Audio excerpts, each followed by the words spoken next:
एक समय की बात है, श्रीरंगपुर नाम के शहर में वीरेन नाम का आदमी अपने परिवार के साथ रहता था। वीरेन बहुत ही संस्कारी और साफ दिल का इंसान था। वीरेन के घर से कुछ दूरी पर ही उसका एक छोटा सा होटल था, जिसे वो बहुत अच्छे से चलाता था। वीरेन का जीवन बड़े आराम से चल रहा था। वो हर सुबह जल्दी उठकर बाजार जाता, होटल में लगने वाला सामान खरीदता और दिन भर अपने होटल में अपने ग्राहकों की मनपसंद चीजें बनाता और शाम को जल्दी होटल बंद करके घर आता था। वीरेन के परिवार में उसके माता पिता और उसकी पत्नी सपना और बेटा संदीप था। वे सब मिलकर एक खुशहाल जिंदगी बिता रहे थे। एक दिन वीरेन घर पर बहुत देरी से आता है।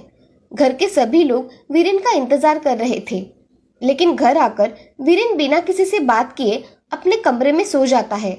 सपना को समझ आ जाता है कि आज जरूर कुछ न कुछ हुआ है। सब लोगों का खाना होने के बाद सपना भी अपने कमरे में जाती है और देखती है कि वीरेन चेयर पर बैठकर किसी गहरी सोच में डूबा है। तभी सपना वीरेन से, जी सुनते हो, क्या हुआ है? आज आपने घर में किसी से बात तक नहीं की और बिना खाना खाए आप कमरे में चले आए। मुझे बताइए क्या हुआ है? सपना, ऐसा कुछ भी नहीं, बस आज खाना खाने का मन नहीं था और थोड़ी थकावट भी लग रही थी, इसलिए मैं सीधा कमरे में आ गया। तुम सो जाओ। क्या सच में ऐसी कोई बात नहीं है या आप मुझसे कुछ छुपा रहे हो? नहीं बाबा, ऐसा कुछ नहीं हुआ है, बस तुम सो जाओ।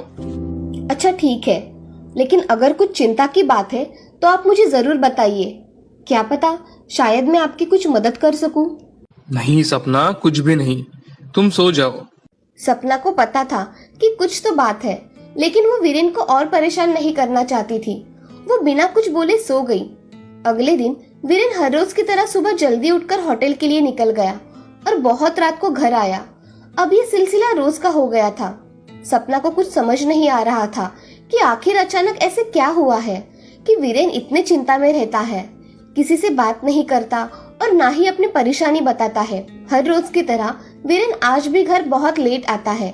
सपना ने आज सोच ही लिया था कि वो आज वीरेन से हर हालात में पूछकर ही रहेगी।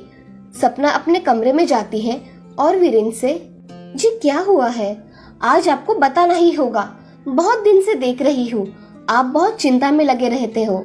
कुछ नहीं सपना, जाओ तुम सो जाओ। नहीं, आज तो आपको बताना ही होगा।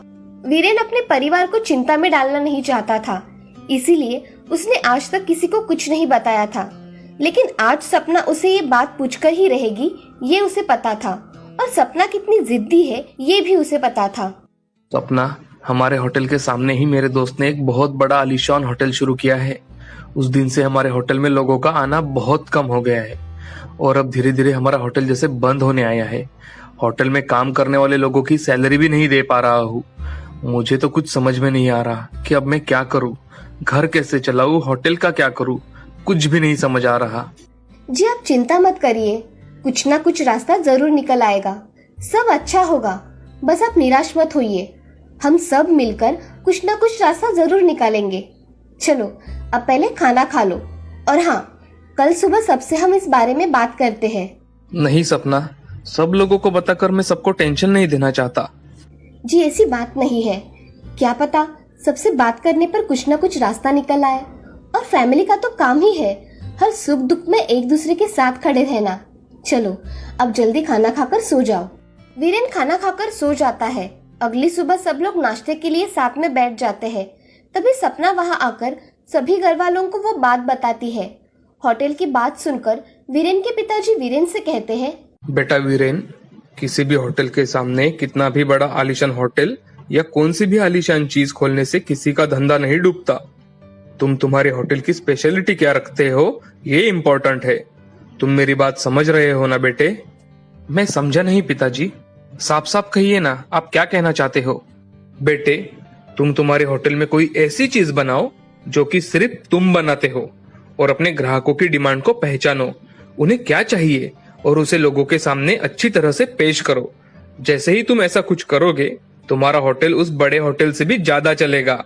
ऐसे निराश मत हो, यही तो वक्त है बेटा नए जमाने के साथ बदलने का, नया कुछ करने का। कब तक तुम वही वही काम करते रहोगे? लेकिन पिताजी, खाने के मामले में हम क्या नया कर सकते हैं?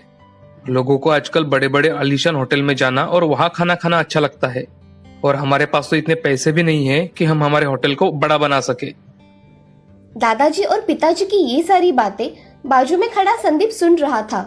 संदीप ने हाल ही में अपने कॉलेज की पढ़ाई पूरी की थी और वो सोच रहा था कि ऐसा क्या किया जाए कि उसी होटल को एक अच्छी पहचान मिले और उनका होटल सारे शहर में फेमस हो जाए।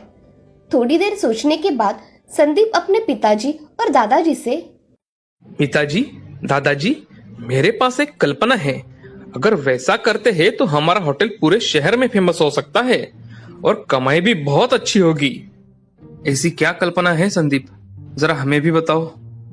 देखिए पिताजी, ज्यादातर लोग जब होटल में खाना खाने जाते हैं तो अपने फ्रेंड्स ग्रुप या अपनी फैमिली के साथ जाते हैं, और जब पूरी फैमिली या ग्रुप होटल में आते हैं तो सब लोग अलग अलग ऑर्डर करते हैं। सबका कुछ ना कुछ अलग ऑर्डर होता है।